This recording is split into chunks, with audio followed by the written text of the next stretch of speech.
With Genshin Impact Neuvillettes rerun, I want to take nearly 20 minutes to discuss why I don't like Neuvillette from 3 aspects: storyline, character design, and strength. This is a rather serious topic. Where does my dissatisfaction come from? Let's get straight to the point. Firstly, let's address the plot. There's no doubt that Mihoyo had high expectations for Neuvillette, aiming to shape him into the next Zhongli, becoming the next highly popular male character. This intention can be inferred from his character design, whether it's his serious expression or the dragon design element. When players first encounter Neuvillette in the plot, it instinctively makes sense to associate him with Zhongli. The first impression gives us a sense of profound mystery, just like when Zhongli first appeared. As for whether their efforts to shape him have been successful or not, please allow me to narrate. Back to the point in terms of the plot, undoubtedly Neuvillette monopolized almost all of the highlights in the Fontaine plot, obviously giving a feeling of being loved by all. From the very beginning of knocking down Child with one move, to later suppressing the primordial seawater in prison and later judging Farina, which she occupied important roles.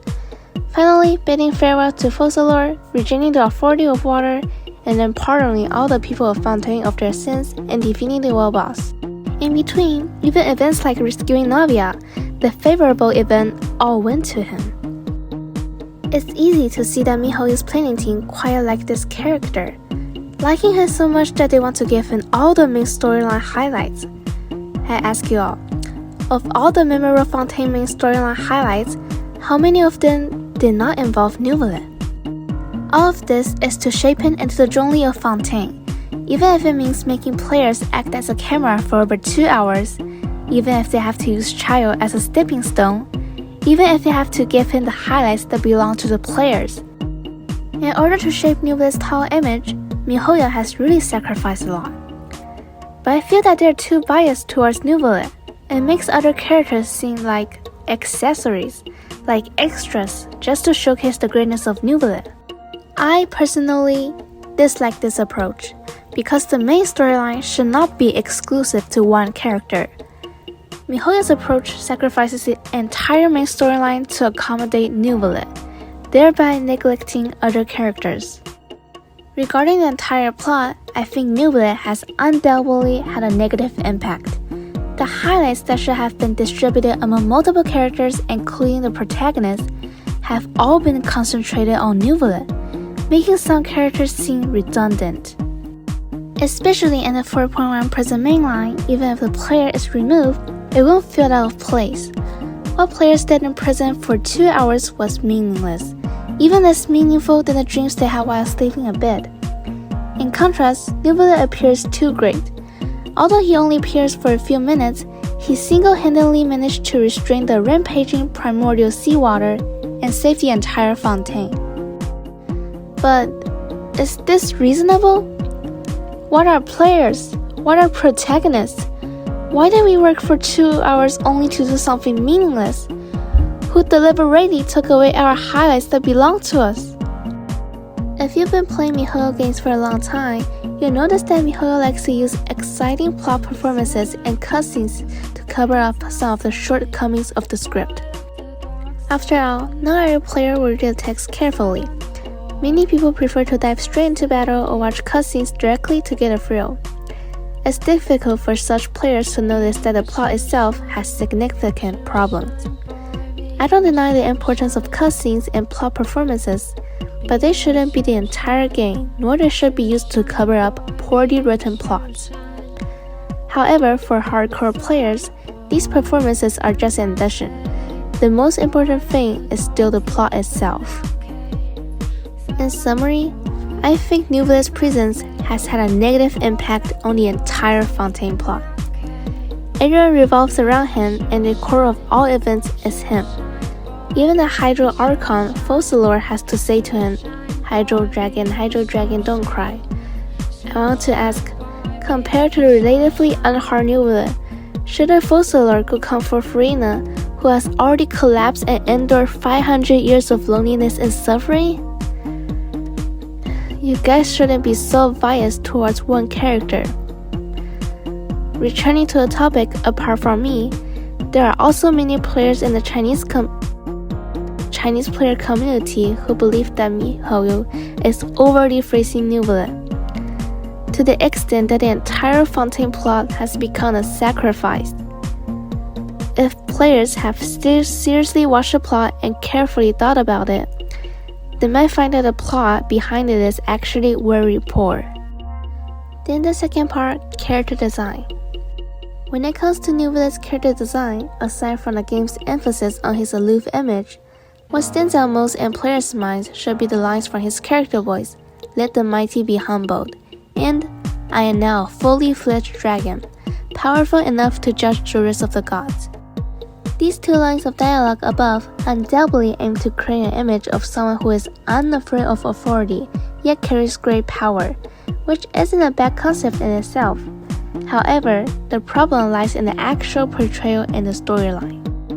Regarding the point of judging the gods applying the Fontaine storyline, the only relevant instance is the incident where he, along with travelers and others, judges Furina.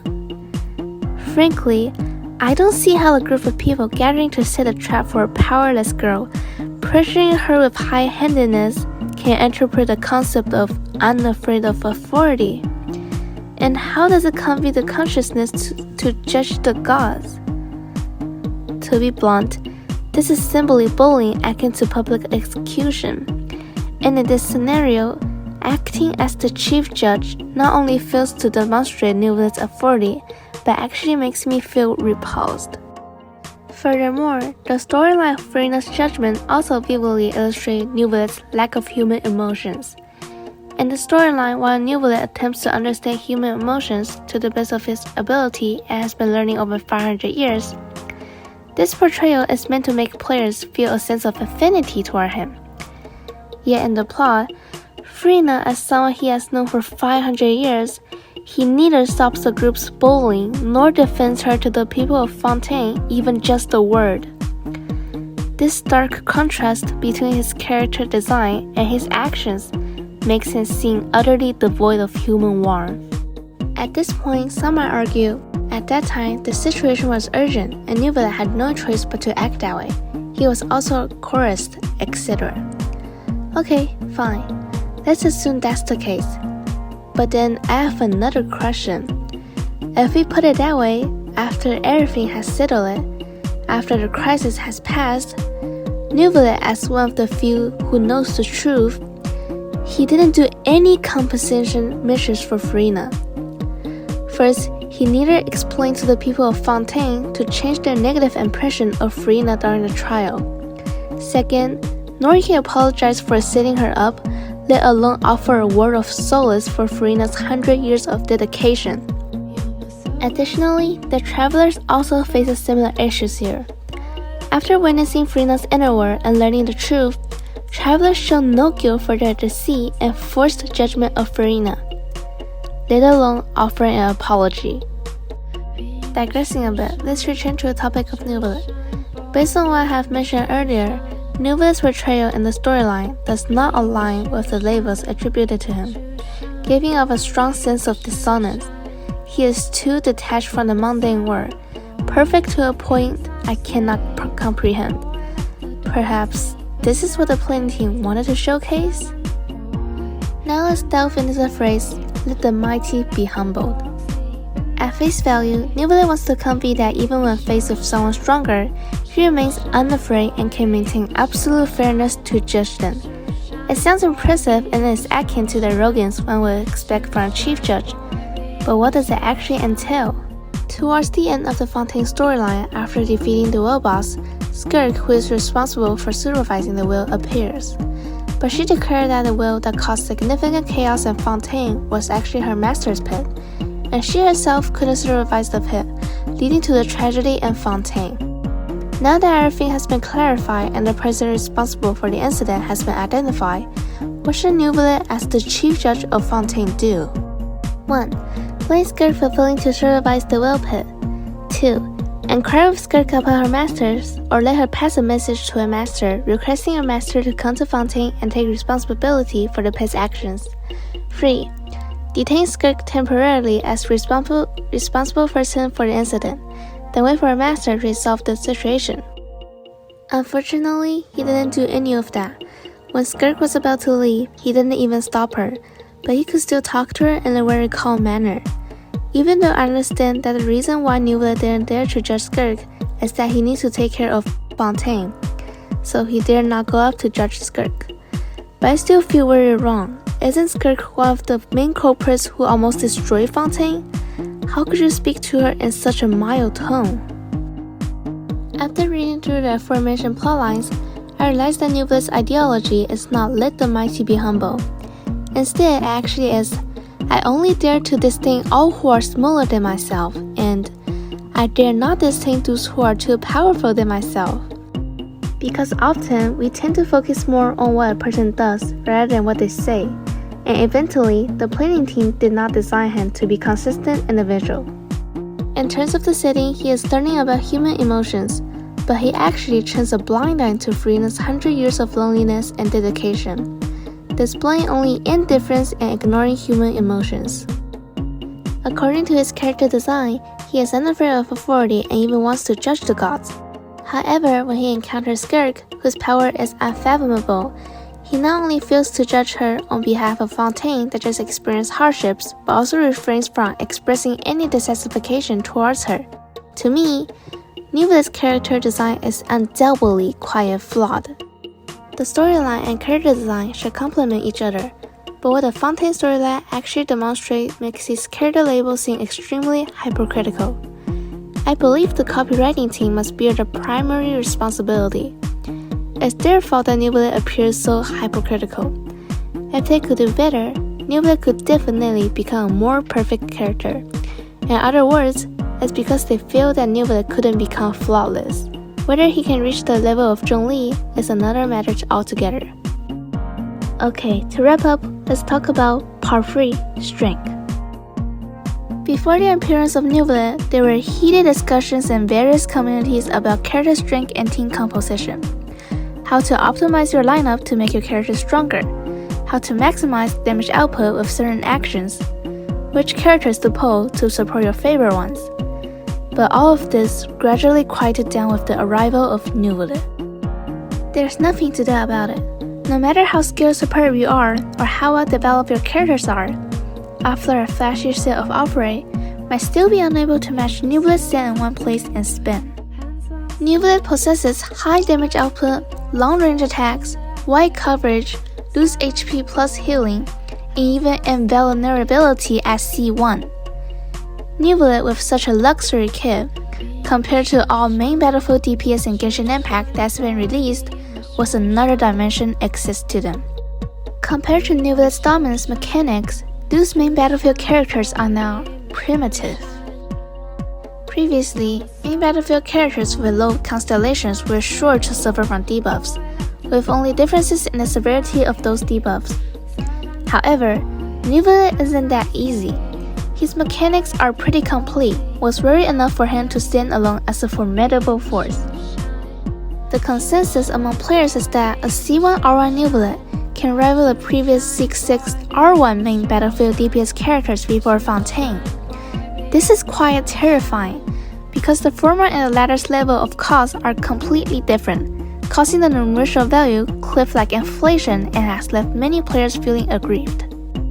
Previous characters underwent various adjustments and restrictions before their official release to curb inflation and differentiate them from one another.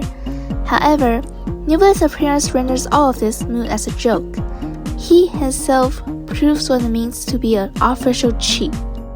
Some characters require specific supports to boost their damage, restore health, or grant invulnerability.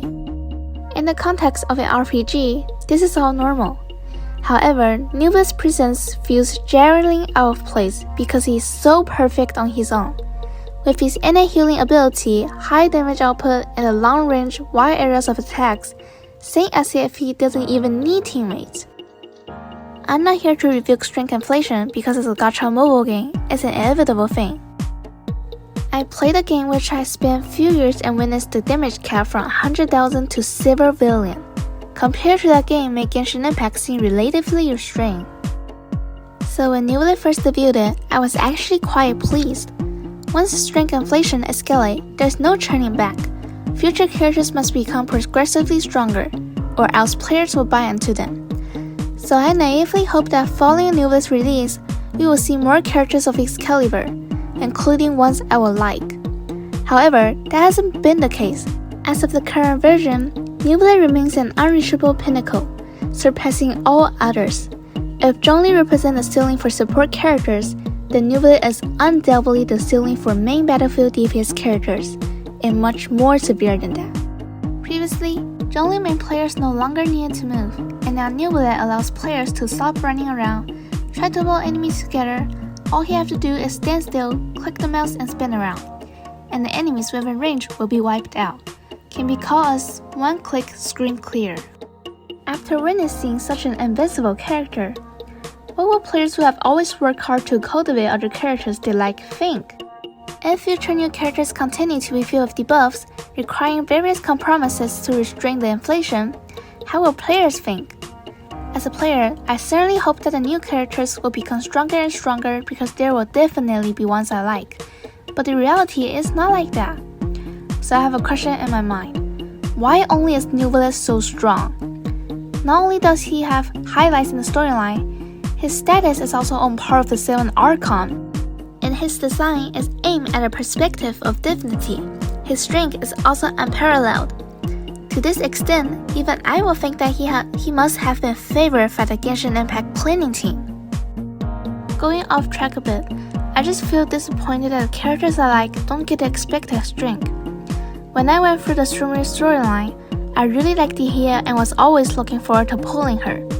After all, her storyline is really good, her character design is very appealing, and her appearance is also something I really like. It's just a pity that after she actually appeared, I found that she's full of debuffs. It's like she's just a person on top of debuffs. I don't quite understand. Why was such a likable character be designed like this? Why was she designed to be so weak? Is it also to restrain inflation? By the way, the same goes for Chiori. I have mentioned her issues in previous videos, so I won't dwell on them here.